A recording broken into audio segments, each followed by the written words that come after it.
hindi nakakakilala sa kanya. Siya si Eman Calo na taga Cebu.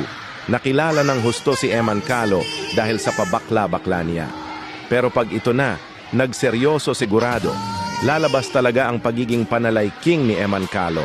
Kaya panoorin natin mga idol kung paano niya babasagin ang depensa ng CM Farm. Room na may tubig, ang sinisisid, naglalaki ang mga braso, sa akin dumidikdik. Room na may tubig, ang sinisisid, sa patagal ng pagmana. Eman Calo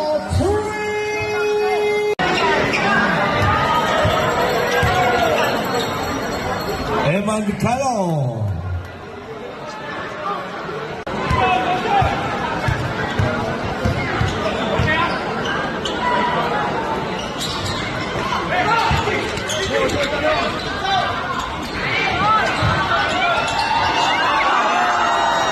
Chris Satong from Tita Eman Calo.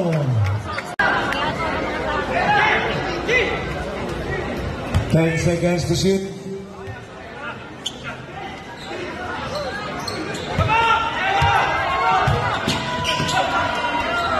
Eman Calo.